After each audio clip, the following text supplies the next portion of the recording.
live through a higher amount of volatility, because at some stage in the next 5 years, when interest rates globally start inching up, it will have a higher amount of volatility than what we have seen in the past. So that's what I would just like to highlight, that volatility will be higher, and my expectations for returns would be, moderate, as they have been in the last 5 to 10 years. So the last decade, overall returns from equity as an asset class have been moderate. They have not been the highest, they have not been the lowest. They have recovered from all-time lows, and I would assume continuation of that trend for the future. That was beautifully answered. Okay. So up next, I have a question about behavioral finance. Knowing how passionate you are about behavioral finance, what is your advice to an investor to control his temperament?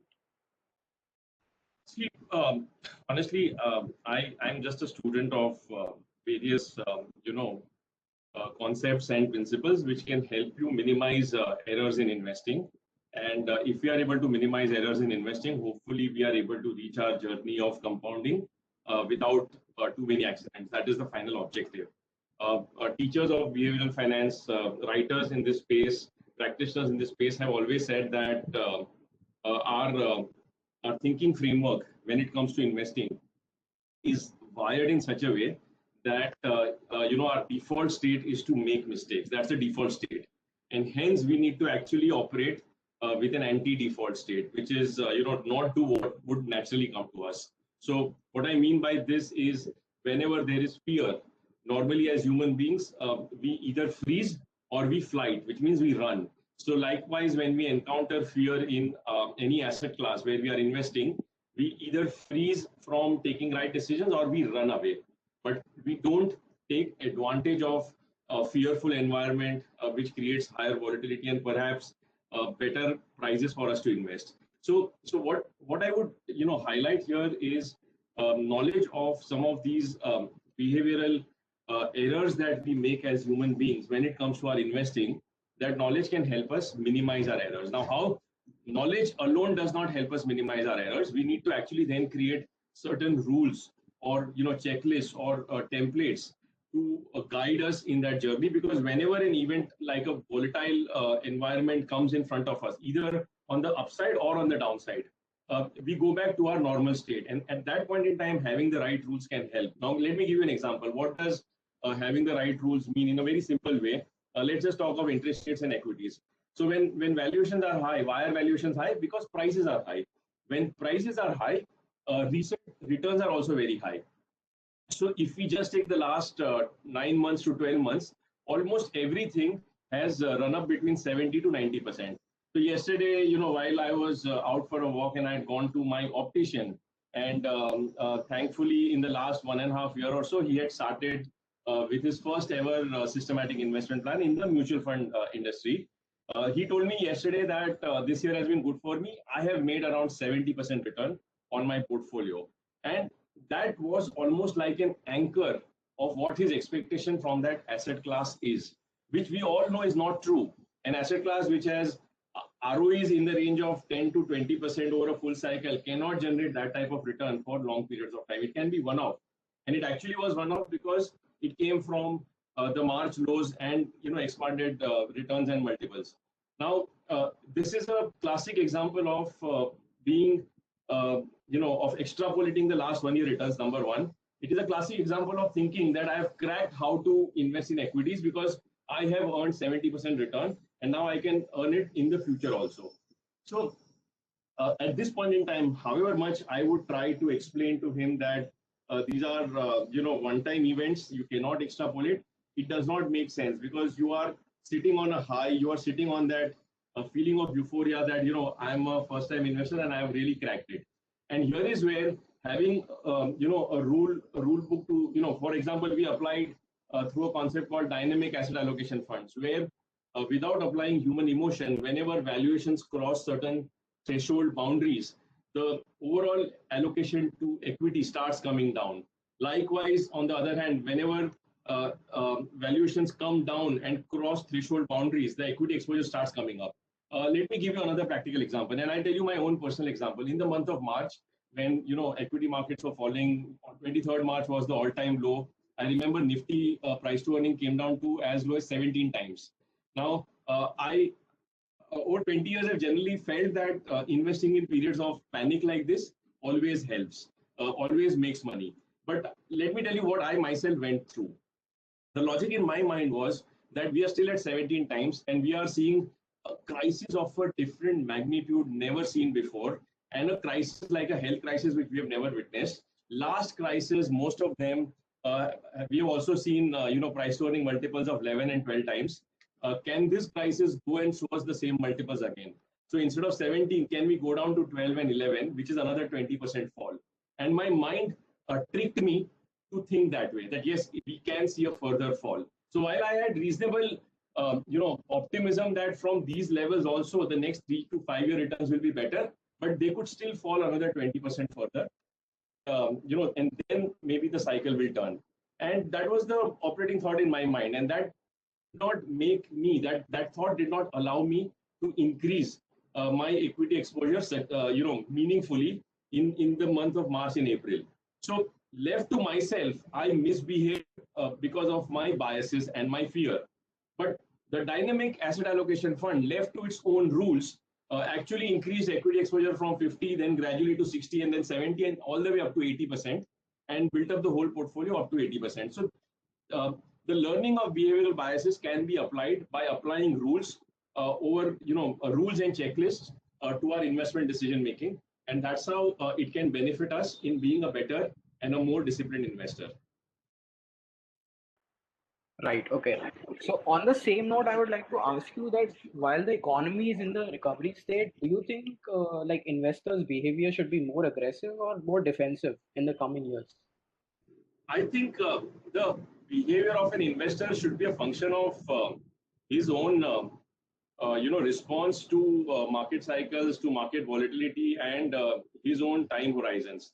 So if I have a 1 year time horizon, irrespective of the nature of economy, I should know that in 1 year, equity as an asset class can have a random outcome. It can be up 50% of times, it can be down. So 50% of times, if your holding periods have been 1 year, the returns can be positive or negative.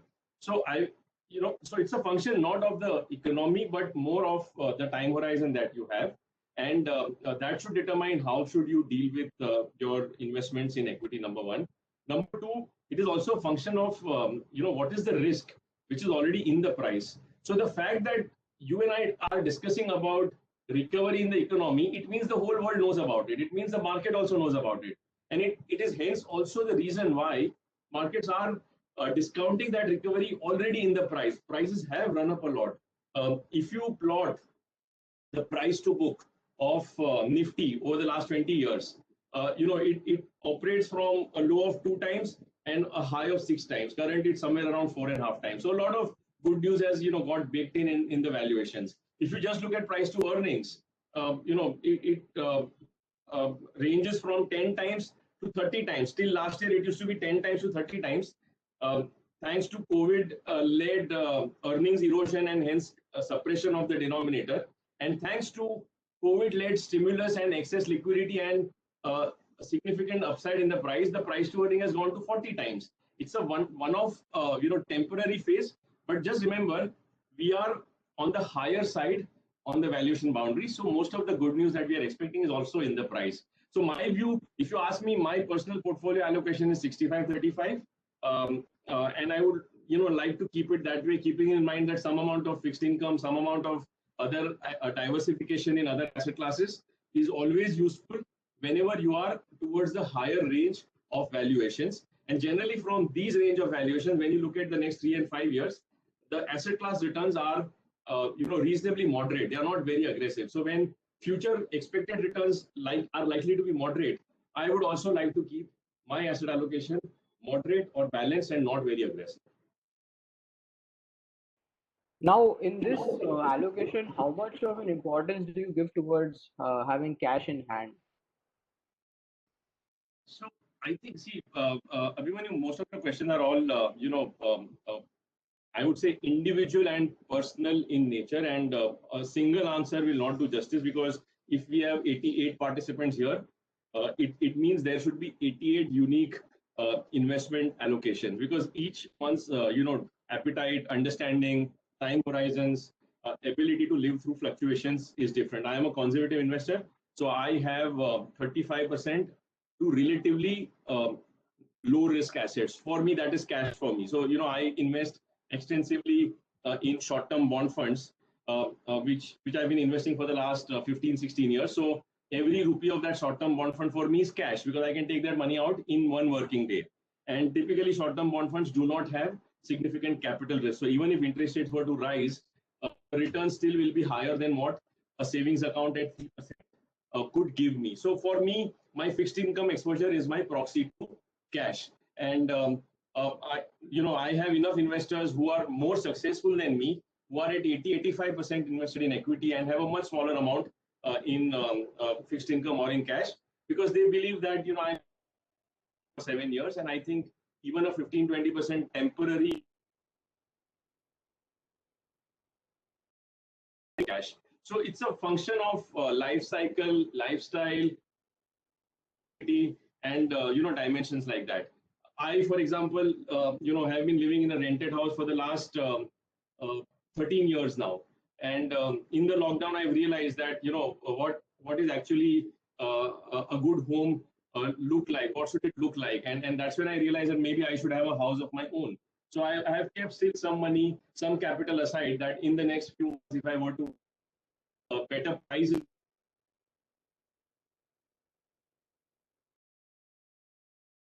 income yields are closer to 6%, so it still doesn't make sense. But so that's again my nuance, why I am 65-35, and it doesn't have to be your answer. Each one of you should have your own personal framework of investing.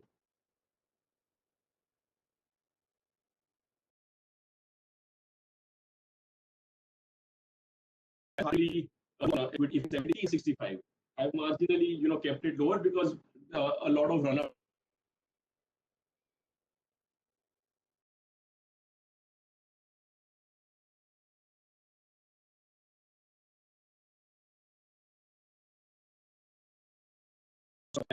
so that's the way.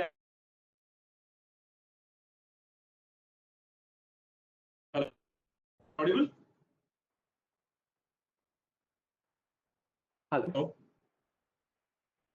Yeah, Kalpi sir, I think there's some issue with. Okay, you're back. Can you I hear think me? there might be some issue. Yeah, I can hear you. Okay, go ahead. Go ahead. Okay. Okay, perfect. I think that was a great answer. I also agree with the same thing. So next up, I would like to ask you, what is your view on India's growth story in the upcoming years? Okay, see, I would say that I don't really try to project or predict these stories, because I've always seen that most of the stories are already discounted in the market. So even having a view beyond a point does not make any material difference to your portfolio. See, these are good stories to have, party conversations, fill up headlines and paper articles. But I don't know if they've ever helped you in terms of your portfolio construction and earning the level of returns that you want. And let me illustrate that with data. In 2007 and 8, and I remember, I was obviously 13 years younger and more stupid or foolish than I am today when it comes to investing decisions. I remember that was the time of, a new word called BRICS getting coined. And it was told that BRICS is going to be the new regime of the world. That is how the new economic bloc, the new economic power of Asian countries and Latin American countries will come together. And these were countries largely by commodity producing countries. So Brazil, Russia, India, China, and I don't remember what was S. And remember, 2008 were also the heady days when last 5-year returns were 25-30% CAGR and stuff like that. Growth was at 4 to 5%, which is today just around 2%. So the world growth was 2x of what we are seeing today right now. India was growing at 10%. We are growing today at 5%. Now, at that point in time, none of the experts, including myself, ever thought that India could even grow at 4% and 3% and 5%. And we had assumed that a double-digit 10% growth is a given for us. We used to talk that, China being the fastest growing country at 15%, India should aspire to get there. So why am I spacing a bit on this rather than giving you a simple answer? Is I just want all of you to remember that, don't get ever trapped in good stories or bad stories.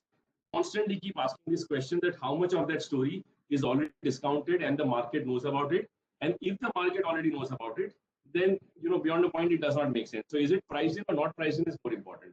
My take here is growth will be obviously better than what we saw in the last year, because last year we actually had a growth collapse. But our growth will continue to be like the recent test matches that we've seen. 2 days will be exciting and will pace faster, and then there will be paying better. So growth will be cyclical like it has been in the last 20 years. History keeps repeating, and I think the same will happen in the future. I don't want to predict that we will have a slow growth, or I don't want to predict that we will be a $5 trillion economy, because none of these predictions are ever, tested back, whether they played out or not. And you're not going to call me and tell me that, Kalpen, you said this, but this did not happen. So I would rather say that what is in the price? The price today discounts reasonably strong economic growth. And because the price is already discounting that, be conscious of that. My assessment is that with the hope that the next 5 years are superior to the last 5 years, because the ingredients which are required for growth are gradually, brick by brick in place. Though there are other bigger challenges also, like for growth, you need a lot of credit, to be flowing through the economy.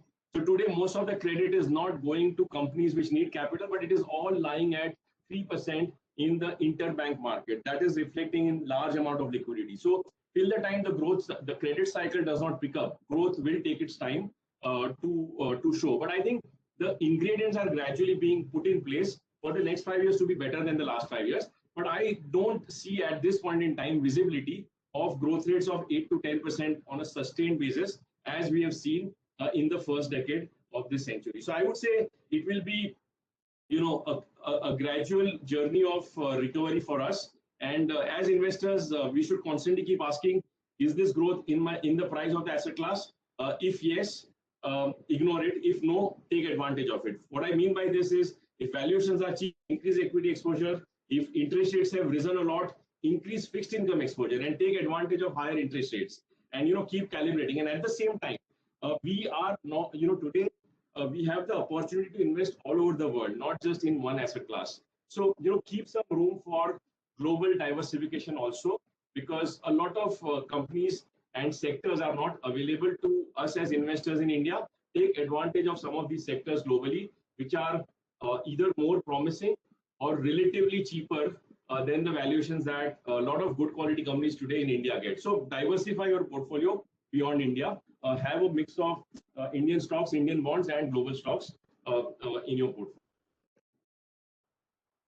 That's great. I think that's a good strategy.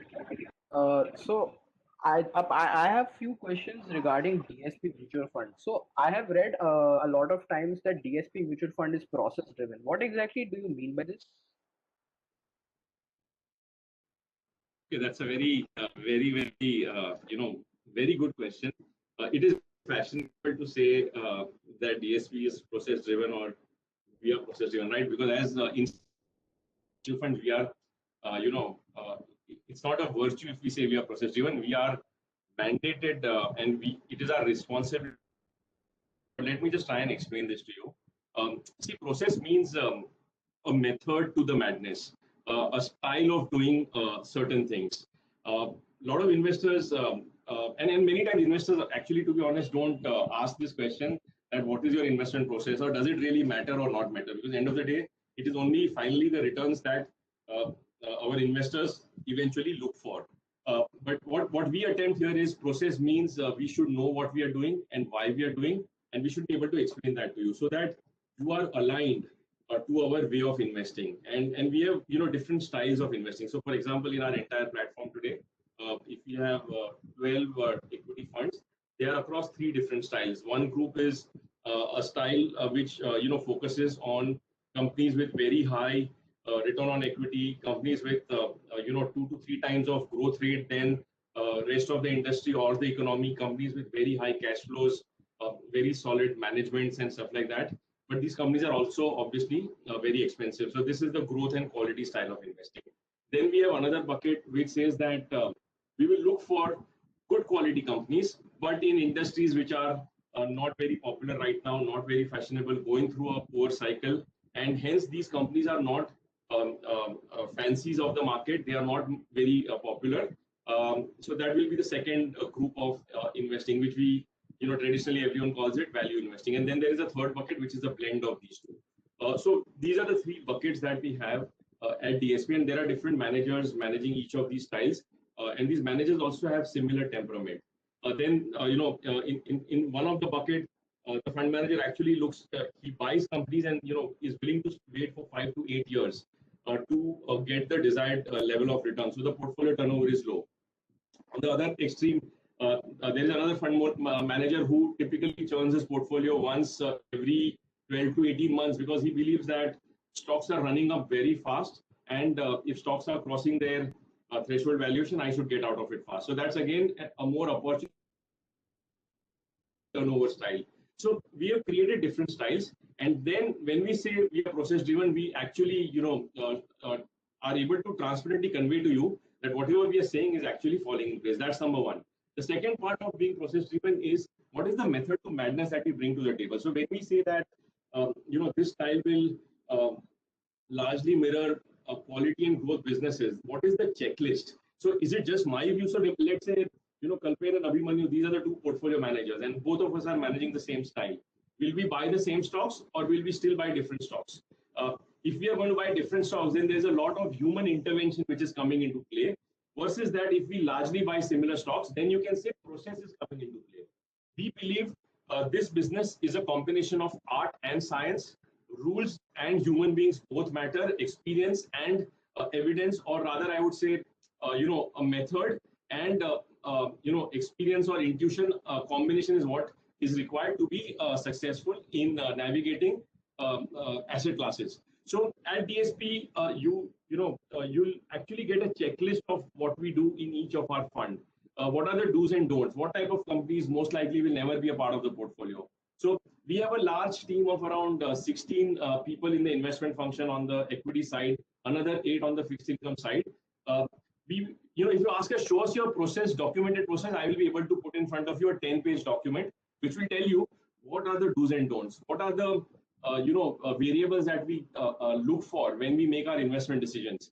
For example, in fixed income today, interest rates are at cycle low. Should we run high duration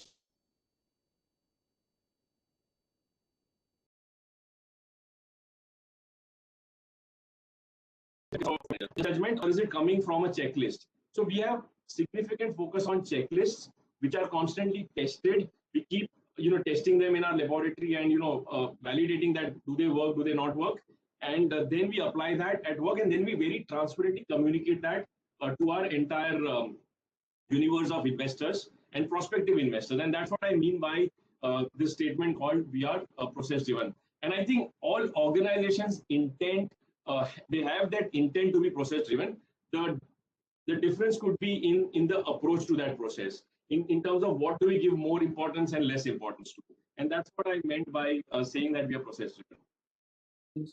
So do you think that involving a lot of AI, like skeptical analysts, is this good for the health of the fund? See, honestly, I don't think I have said we incorporate a lot of artificial intelligence. That may be an aspiration for us over time once we learn the techniques and whether they work or not. To be honest, right now, we have not even tested it. So I don't think we have ever claimed that we use artificial intelligence.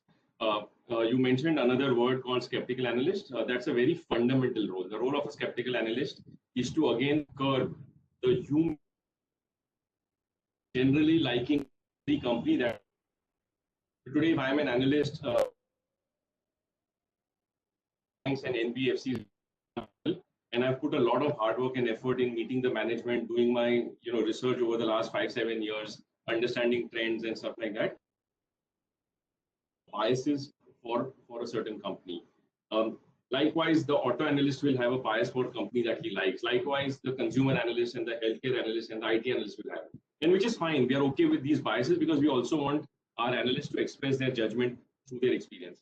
But the role of a skeptical analyst is to look at all these companies with a very independent lens and to just act like a tenth man, like a watchman, like a safeguard role to say that are you missing out on any dimension. So, for example, there was at some point in time a company in our portfolio which, on all numbers, was crossing the box or ticking every box for us. But the forensic analyst came, with because of the approach that we deep dive a lot more on the balance sheet, on the annual report, to come back and say that if this company constantly has been running very high debt, at the same time is constantly paying out dividends, both don't make sense. Why not, revisit this belief in this company and ask more probing questions to the management? So the forensic analyst actually or the skeptical analyst actually helps us temper down our optimism at times and deep dive a lot more. And the intent of this role is to help us minimize our accidents. We would love to, completely eliminate accidents, but we realize that in life that is not possible. Likewise, in investing, I would be lying to you if I say that we can completely eliminate all accidents. The whole idea here is to reduce our errors, to reduce the errors coming out of optimism and getting in love with some of the companies that we own. So this is a separate lens and a separate role, but it's a very fundamental role. It's the role of, again, understanding numbers, management actions over the last 5, 10, 15 years, and looking at data with a slightly more negative bias. Because generally in investing, we say that, investing is about optimism for the future, right? If we are not optimistic about the future, ideally we should not be investing. So the default state in investing is being optimistic for the future, and nothing wrong in that. But just to temper down our expectations at times and not make big errors, we created this new role called a skeptical analyst. And it basically does not do anything of artificial intelligence. It only tries to ensure that we minimize stupidity or poor decisions, and that's what the whole role is all about.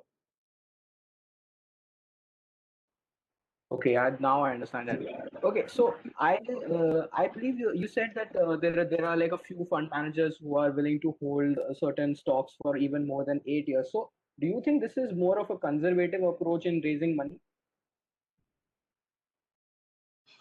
See, we are, in a way, we have a very wide range of products, right? And there is room for every type of product in different market cycles to suit the needs of different types of investors. So in that context, I don't think I would say we are conservative just because we are rule based. I would just say that being rule based in some part of our product range only allows us to keep learning the role and the benefits of these rules, which gets integrated back in our other range of products, where we are able to mix experience along with rules together. And ultimately the final objective is as follows. See, if we didn't exist, all of us would earn the returns of Nifty, which is our most scalable index, right? Nifty is the most liquid index with the least amount of impact cost. So if you read in a newspaper that Nifty returns are 10%, and if you invest in a Nifty fund, more or less you will earn the returns minus the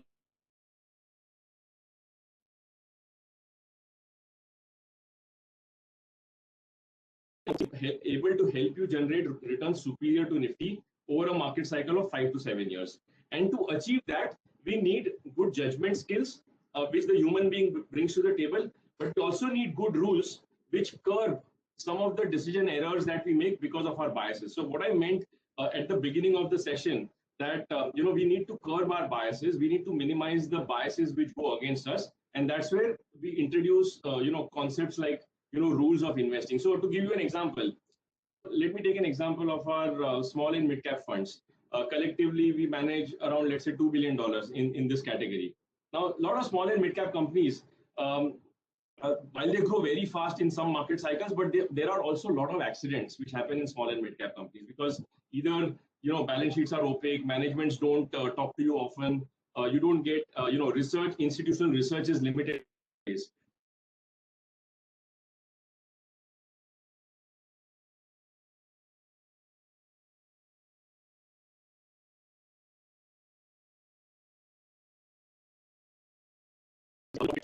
broadly 15 parameters that we look for, which help us over and above our judgment of the management, the sector, the industry, and how the company has behaved at different points in time. So that's how additional rules help us in making our decision making a bit more scientific and driven by evidence, not driven only by emotions. So that's how we marry the two together. So it's not in isolation, it's in addition to our traditional way of doing things. Let Okay. me just explain in a slightly another way. If you take, let's say, proxy to Nifty is the BSE 200, which is a large cap plus index. It has the 100 large cap stocks and the next 100 mid cap stocks also. Now, over the last 15 years, for example, this index would have earned around, I think, close to 11% return, a CAGR, pre-expense. So if you load some expense, it would come to around 10.5% return. Now, we just applied rules and we studied history that generally over long periods of time, only 20% companies compound in terms of profitability, and they are able to retain those profits. Otherwise, a large part of economies are also very cyclical in nature. 3 years they'll make a lot of money, then sometimes do poor capital allocation, and then in the next round they'll start making losses as well. So we just said let's eliminate companies which have demonstrated poor capital ratios, poor profitability ratios, poor balance sheet, bad governance and stuff like that. So we just keep on eliminating. You won't believe it's so simple. Just by eliminating a group of such companies, you could add 2% extra return to what the BSE 200 would have given.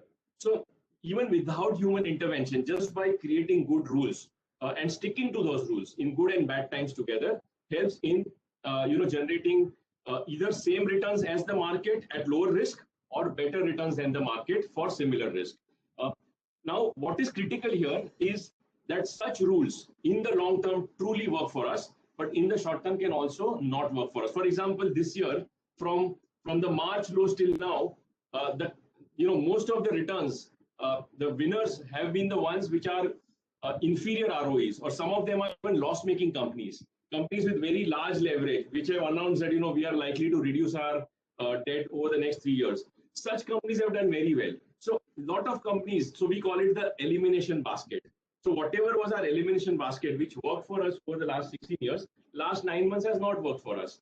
Now, do we change our rules and start following what we never used to follow? Then that would be an error of a behavioral bias, of chasing what has done very well in recent times. And here is where tight rules help us stick to our discipline and not get carried away. Okay. So in the return point of view, do you think we should go for DSP Next 50 or DSP Nifty 50? Yeah, again, both are different vehicles. One is let's say a Hyundai car, and one is a Maruti car in a way. So different cars will have different results, and it is very rare upfront for anyone to predict in the next 5 years which strategy will do better. Historically, however, what past evidence tells us in the last 17, 18 years since the time both these indices have been present, it says that the Nifty Next has generally delivered superior returns to Nifty over a full cycle, but with higher amount of volatility, because the Nifty Next will have a lot of younger companies or relatively newer entrants into the stock market, into the listed market, with meaningful weights of 3-4%. So just to give you an example, a lot of insurance companies have 4% weight, and they are present in the Nifty Next. Mutual funds which got recently listed are in Nifty Next with again meaningful weights. A company like Avenue Supermart, which got listed 3-4 years back, became the largest weight in Nifty Next. But the moment they enter into Nifty, they enter in the tail of Nifty with smaller weights. So typically in phases of polarization of the market, Nifty does very well. And in phases when markets are widespread, Nifty Next does well. Over a longer period of time, data says that Nifty Next has outperformed Nifty at all points in time. What is my approach to investing? Actually, the way I look at it is, for me, both are nothing but pipelines feeding into profitability of corporate India, right? Both are equity asset classes. At the end of the day, the first asset class is the top 50 companies of India, and the second one is the next 50 companies of India. And beyond a point, there isn't too much of difference. in terms of the ROEs of these two constituents or the valuations of these two constituents. So the long-term returns for both should be more or less similar. I ideally have both in my portfolio, and I actually buy the underperforming index at a point in time. So today, for example, if I were to receive some money, at this point in time, I will say that in the last 3 or 5 years, which has been an underperforming index. So if Nifty Next is the underperforming index, as is true right now, I will invest this time in Nifty Next. And next year, when I want to revisit my decision, and Nifty Next has done better, Nifty has underperformed, I will buy Nifty, because the performance gap between the two is cyclical. It reverts back to mean, and hence I would buy what is currently underperforming rather than what is outperforming. So that's the way I will, make my own investments and advise you guys to evaluate. So also, I was reading earlier about the DSP Quant Fund. What do you think was the key reason for such a stellar performance in the thematic area? Okay, so while it is positioned as a thematic fund because it is designed through various rules. So, like I gave you some examples. The whole idea of DSP Quant Fund is to be a good index fund. So its benchmark is BSE 200, and like I said, BSE 200 has 200 companies, and generally 20 to 25% of companies are long-term winners. 70 to 80% companies tend to give average or below average performance. So our whole idea was that create rules which pick up, which are likely to pick up more of winners and minimize more of losers in the portfolio. So with that design, we introduced the Quant Fund, and we have basically 5 rules there. The portfolio is an outcome of these 5 rules. Companies with high ROEs, companies with high EPS stability, which means the profit variability is much lower, which also means that the company is from more stable industries or has better management, and they are able to run the business with lower volatility in their profitability, in their profit. So high ROEs, high stability of profit growth, then a low leverage or no leverage. Then we look for companies with very high free cash flow yield, which means whatever profits they are making, they are also able to distribute as dividends. Then high dividend yields, same logic. And then we give some score on valuation. So the price to free cash flow yield or dividend yield should be higher. So these are the 4 or 5 rules, mainly around quality, growth, and valuations.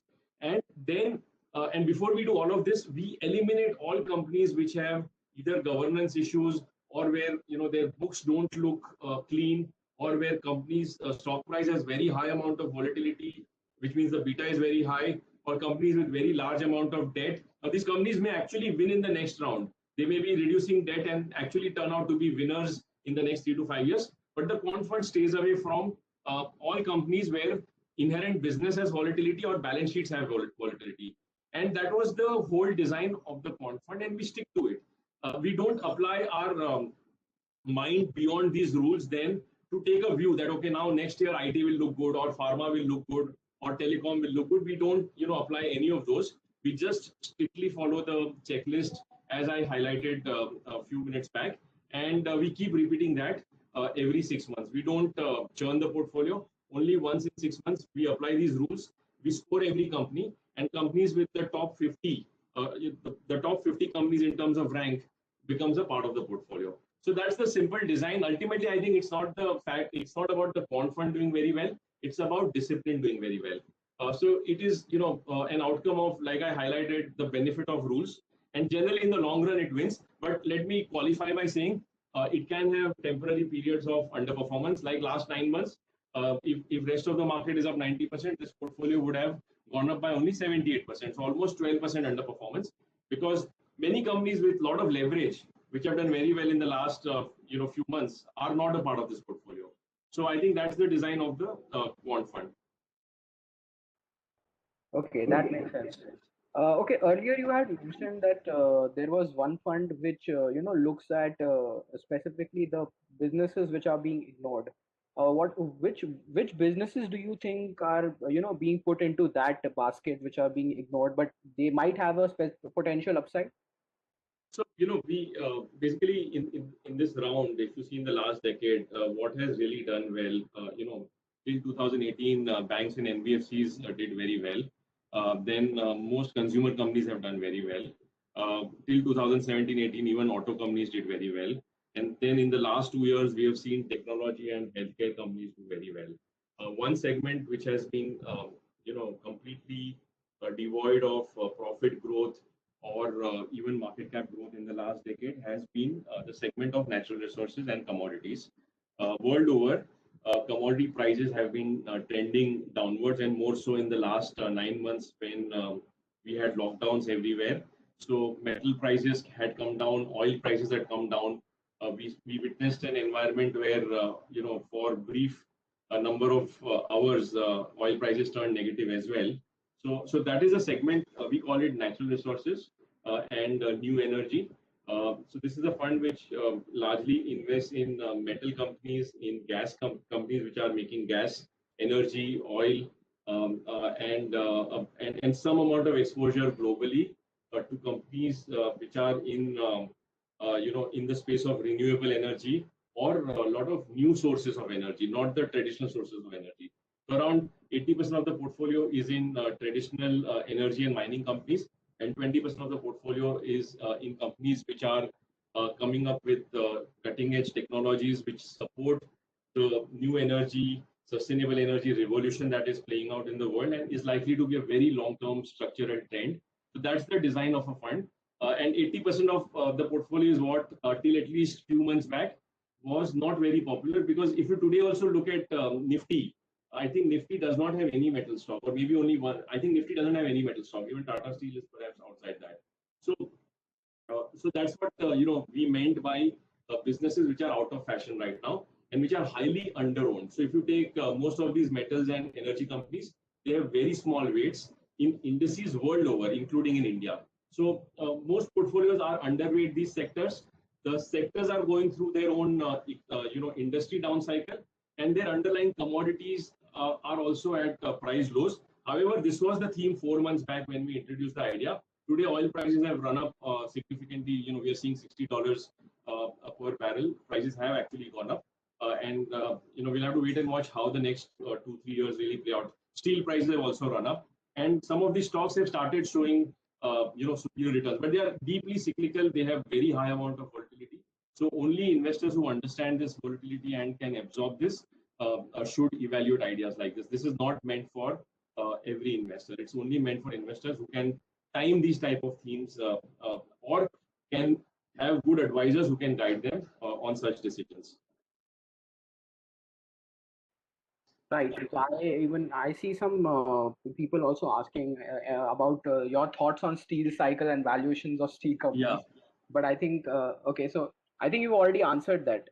So yes, I can just add to it. Palash has this question on steel cycle and valuation. So see, when we introduced this theme sometime in September or October, the natural resources portfolio, we had put out a note, and we can even say that again to you and through you to your investors. It highlighted that most of these companies were below their long-term averages in terms of price to book, and typically these type of asset-heavy companies we don't value on price to earnings, because earnings have very high amount of volatility. We value these companies on price to book. Just 1 second, yeah. We value these companies on price to book. So the price to books were all cheaper, and even today, even though these stocks have run up a bit, the price to book is still lower than their long-term averages on one hand. Number two, most of the steel companies, or at least the solid steel companies that we own, are highlighting more respect for capital. They are saying that we want to reduce our debt, we want to take advantage of rising steel prices and the profits we are making, and we don't want to reinvest back in business, but we are happy to reduce our debt. We don't want to increase capacity.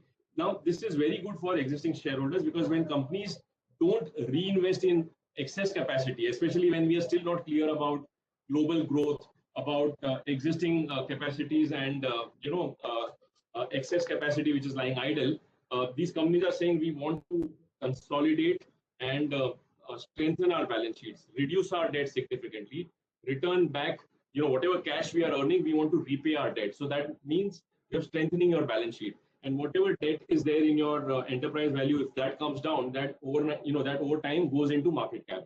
So I think with that thought, 3-4 months back, we were optimistic on steel companies through the Natural Resources Fund, and we continue to remain so. Right. Okay. So, next up, I have a question regarding one of the dynamic asset allocation fund. So, I Yes. believe that usually these type of funds they use options for as a part of hedging. I somewhere I read that the dynamic asset allocation does not do that. Yeah, So, it why doesn't. exactly is that? See, our dynamic asset allocation fund is meant for very conservative investors. And what is the thesis of this fund? That let's say if you are investing for 10 years, and if let's say over 10 years Nifty were to give, for example, 10% return with X percentage standard deviation, which means X percentage volatility. Uh, Typically, every 3 years we see Nifty see a 15-20% fall. Every 5 years we see a 30% correction. Every 8 to 9 years we see a 40% drawdown. So if you are invested in Nifty or any fully loaded equity fund, whenever markets fall by these percentages, the equity funds also will fall with similar percentages. So we call it drawdowns. So in a year like 2008, 2020, when markets fell by 40%, most equity funds would also fall by around 40%.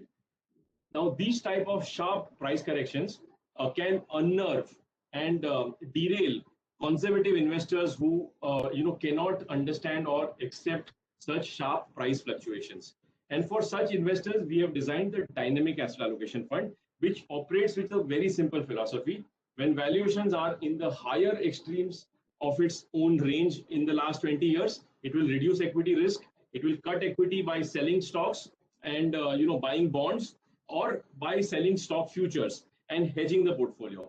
On the other hand, when markets are crashing or at very low cycle points, it will increase risk by adding more equity. So it's actually a brake and accelerator fund. On an expressway, it will try and press the accelerator and go into the fifth gear by having 80 to 90% invested in equity. And in a crowded lane, it will go into the first gear or second gear and drive very slowly by selling equity stocks or the equity exposure.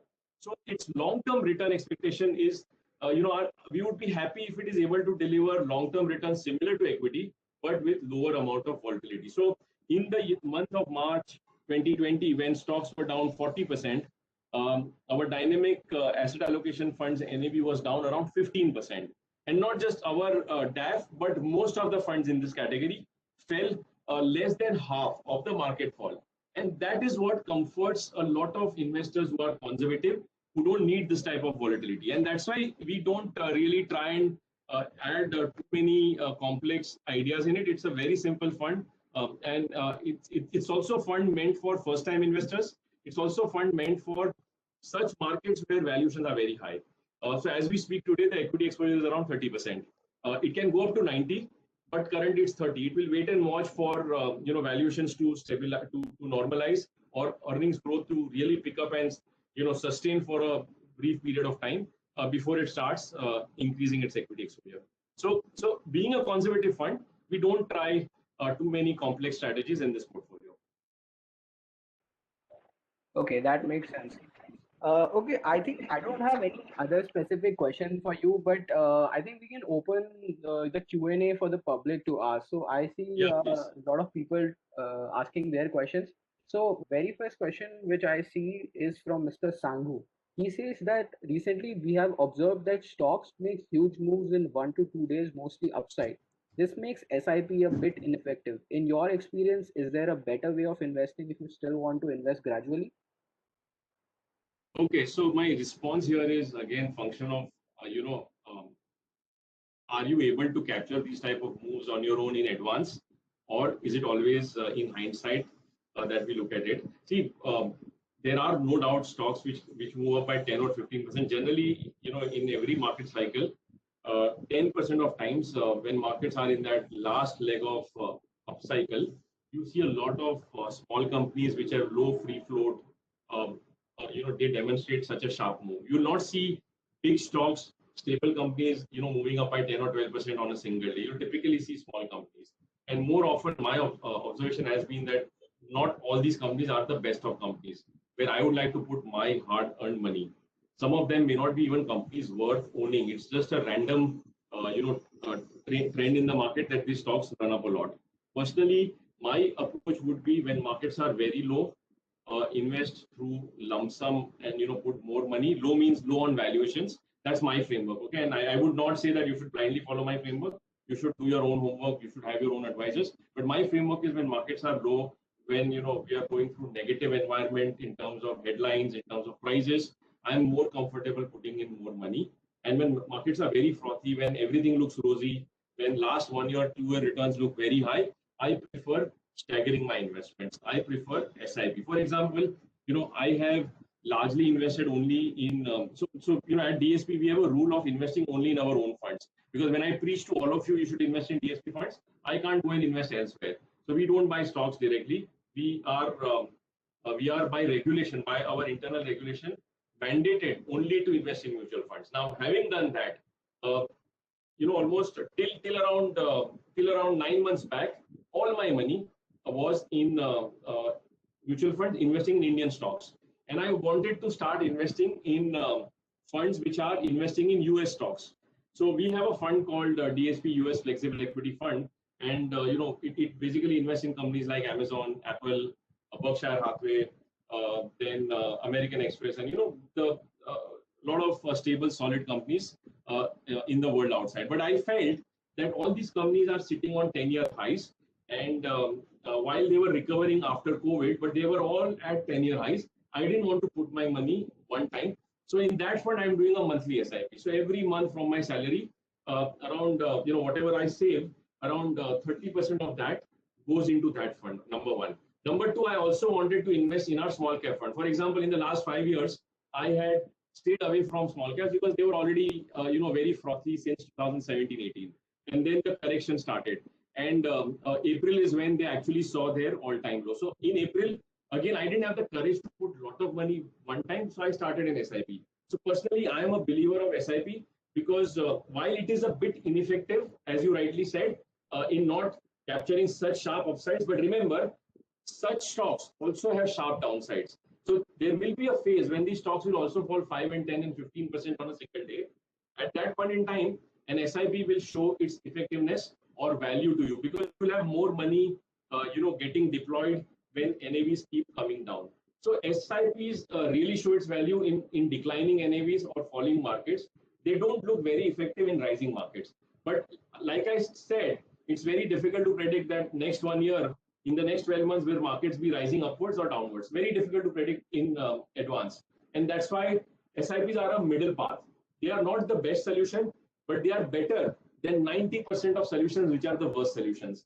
And which is why most of us encourage SIPs extensively to all our investors.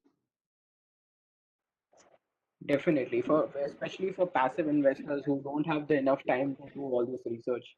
Yeah. Okay, I think up next I'm seeing a question from Mr. Palash. He says hospitality sector still hasn't caught up with the market. Do you see a good future for them considering their valuations right now?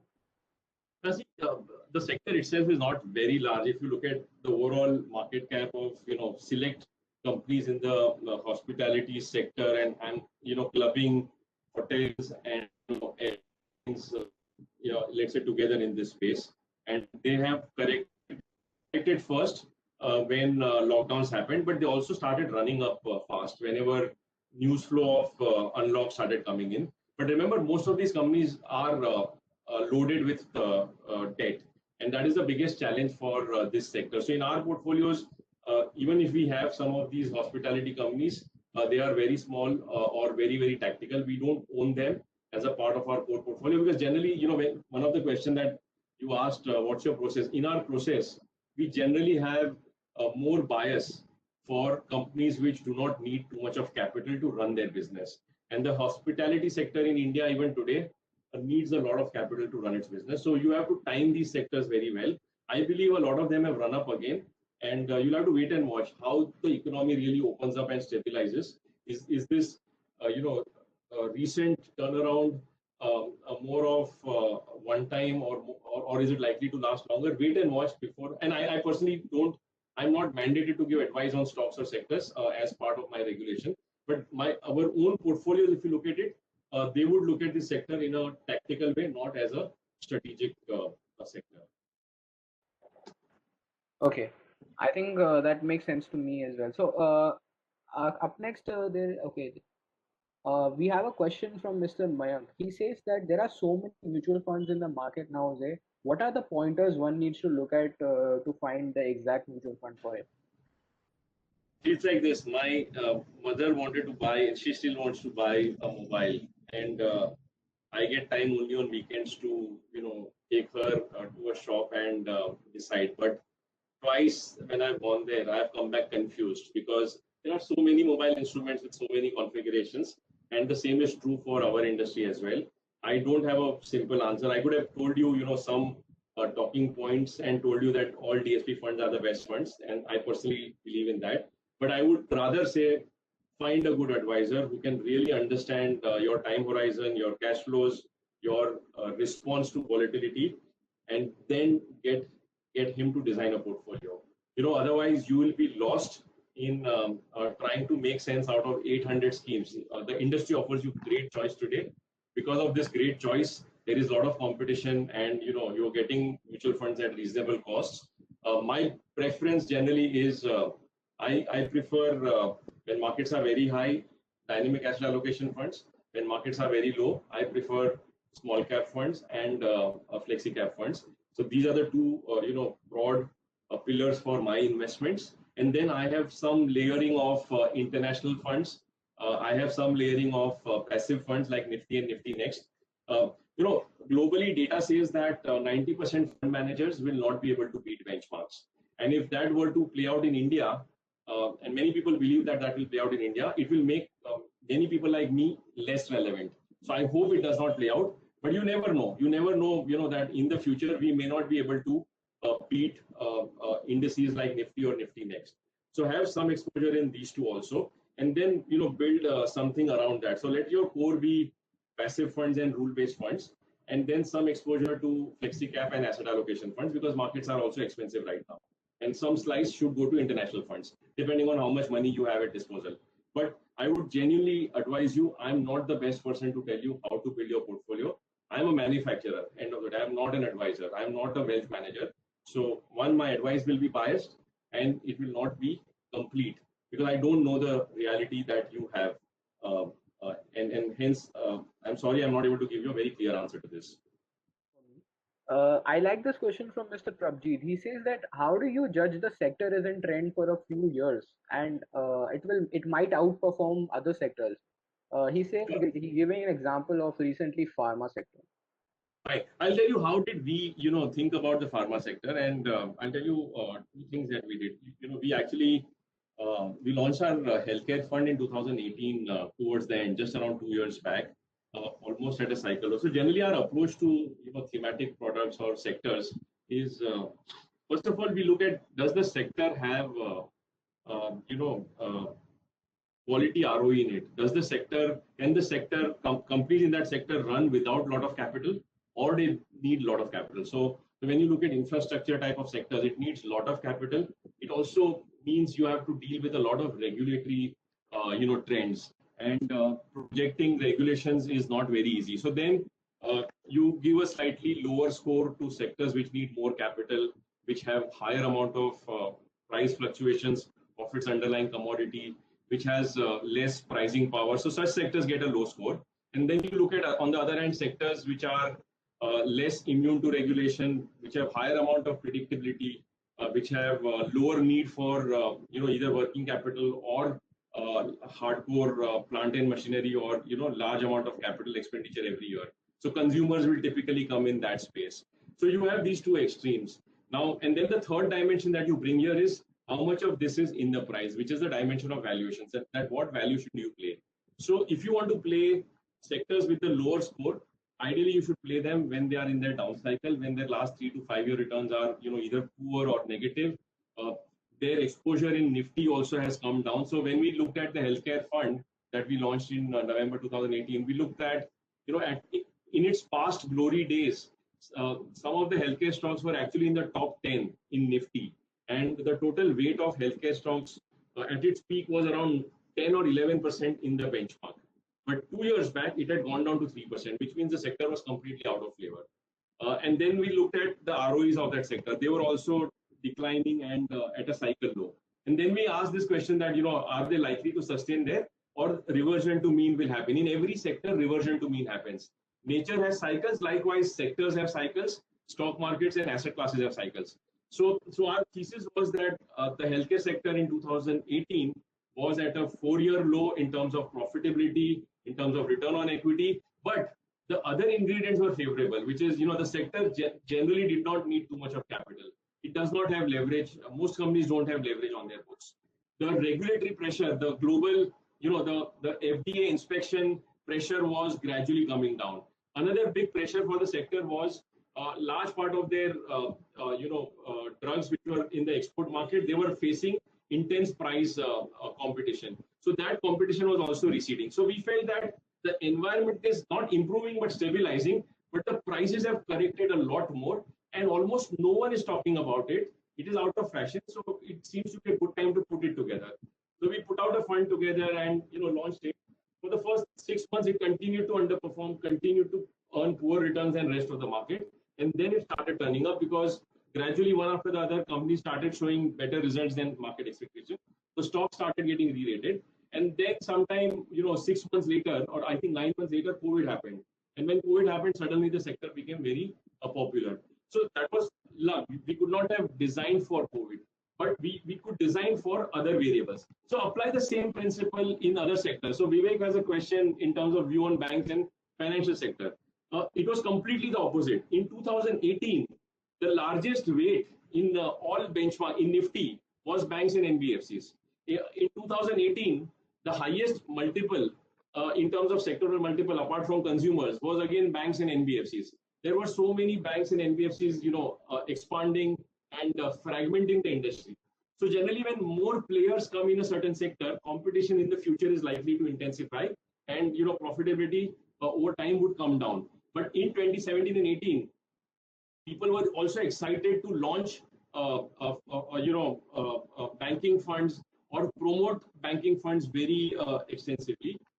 And then, an accident happened, which was the NBFC crisis. And then gradually, one after the other, we saw a lot of NBFCs, struggling and failing. So 2 years back, NBFCs which were at 3 and 4 and 5 times price to book, today, even at less than 1 time price to book, are not getting respect or attention from the market. So the cycle has moved to the other extreme. Now the question is, what do you do today? Are they cheap now? Are banks in a similar slot like they were in 2008, like what healthcare was in 2018? I don't know, for the reason because in a pharma company's balance sheet, in a way you don't know, you don't have to worry too much about NPAs or risk of significant capital erosion. But in a lending business, if a bank or an NBFC has 1 lakh crore worth of loans, it's very difficult to find what is the quantum of that loan in good assets or bad assets. So banks are typically a sector with a large amount of leverage. Personally, my bias is to be low on any company which has very large leverage, and hence we are a bit neutral on that. But in our portfolios, if you open our portfolios, you will find a lot of large weights to some solid lending franchises like the Bajaj Group, the HDFC Group, ICICI, insurance companies, because these are series of this slowdown in the bank and the NBFC segment, because most of the weaker players are either perishing or getting out of business, and the opportunities the opportunity set for existing strong players is increasing. So there it becomes by stock rather than buying the whole sector. Those are the nuances that you need to keep in mind when you deep dive and study sectors. Again, there are better experts than me to help you and guide you towards that, and I would just end at that. Okay, I think that was beautifully answered. So guys, if you have any other questions, you can leave it. Mr. Sanghu says, any debt mutual fund to invest in to take advantage of increasing interest rates in the coming future? Okay. So see, if interest rates were to rise, generally what type of funds do well? Funds with lesser maturity today and which have the ability to increase their maturity as interest rates rise are a likely beneficiary in an environment like that. So I would urge you to study funds. We call it roll down funds.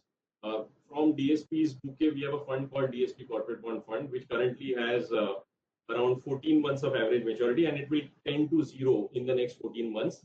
So every day the maturity keeps shrinking by 1 day. Most of the assets will mature, and we hope that it will coincide with the last leg of the current fall in interest rates. And 1 year later, interest rates would start moving up. If they were to do that, the corporate bond fund will reinvest its assets back in 3 or 4 year bonds as it did in 2017. So we launched the fund in 2017-18 when interest rates were at 9%, AAA corporate bond yields.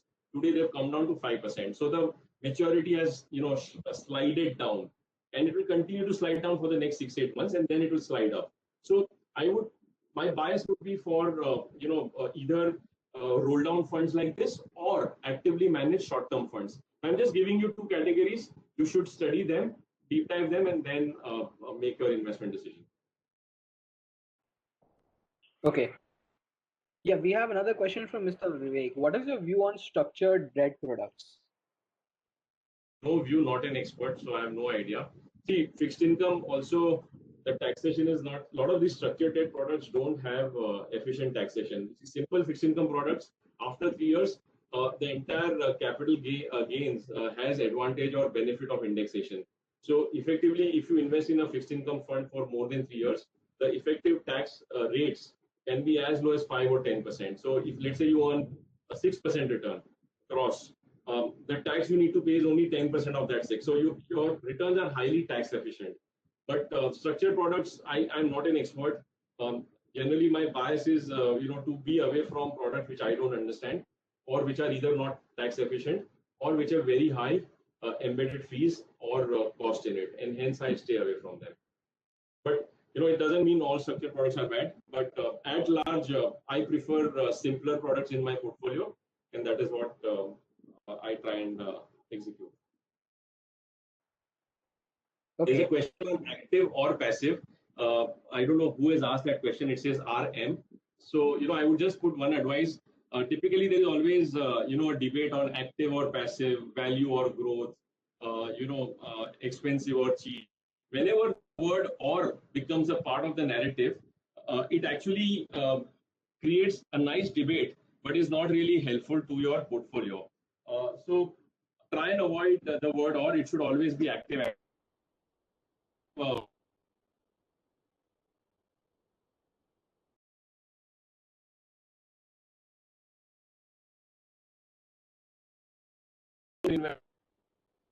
sitting right is most active funds have not been able to generate superior performance to active funds because of costs and the biases of fund managers or the errors of fund managers. So which is true and which has started to reflect in India also. We struggle, at DSP. What worries me and my team at DSP is, what if we stop outperforming indices? Then our reason to exist will stop. So we are very paranoid about it, and we hope that our active funds continue to outperform the passive range. As of today, 68% of our active funds outperform their benchmarks. 32% of our funds, we are struggling ourselves to make them deliver better than benchmark. And that's where we have started applying rules and checklists so that we enhance the performance there. I feel have a blend of both. Also, let me tell you the difference between funds in India and funds outside is, in India, SEBI has very beautifully also ensured that fees come down as the size of the funds goes up. So when fund sizes go up, fees also come down. So the loss of alpha because of high fees has to a large extent got solved in India, because as fund sizes go up, fees start coming down. So to that extent, even active funds do have a fighting chance to match or outperform passive, provided the fund managers are good and they have the right temperament and processes to generate that excess return. So I would say continue to invest in both and evolve over time. Over time, if data starts showing that active funds are consistently underperforming for long, then start moving out and then go to passive. Okay. I think, sir, we'll take another one or two questions. We've already taken a lot of your time. So I see one question from Mr. Sanghu. He says, any DSP mutual fund investing specifically in emerging markets other than India? So we do have global funds. We have a very interesting range of global funds. For example, we have a fund which invests only in US stocks called US Flexible Fund. Then we have a couple of funds which invest in global energy companies, global nutrition companies, agri-based companies. So that's these are all thematic funds. We have a fund which invests in global mining stocks, a global oil stocks, gold mining stocks. So we have a lot of thematic funds on one hand. We have a fund which is investing in global asset allocation, which means all companies internationally around the world, 60 to 70% of the portfolio, and 30% in bonds and some amount in gold. So it's a multi-asset sort of portfolio, global stocks, global bonds, and some bit of commodities in the portfolio. So that's called global asset allocation fund. And very recently, we did a very interesting idea where 65% of the portfolio is invested in value stocks in India, and 35% is given to very disciplined practitioners of value investing globally. So in that 35%, 5% we have given to Berkshire Hathaway. We have bought Berkshire Hathaway stock. Through Berkshire, you are again getting an entire range of quality companies world over. Another 5% we have given to a boutique value investor called Hardening Loaner, a boutique value investing firm. Then Lindsay Train, Veritas. So these are all money managers like DSPs are money managers in India. We have given it to 5 money managers outside India. We intend to give it to 6 money managers outside India, of which 3 of them we've already given money.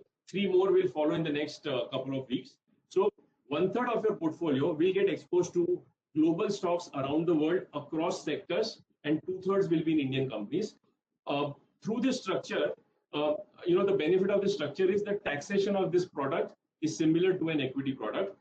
Unlike every other global fund that we have or the industry has, where the taxation is similar to fixed income, because for some weird reason, global fund of funds are taxed as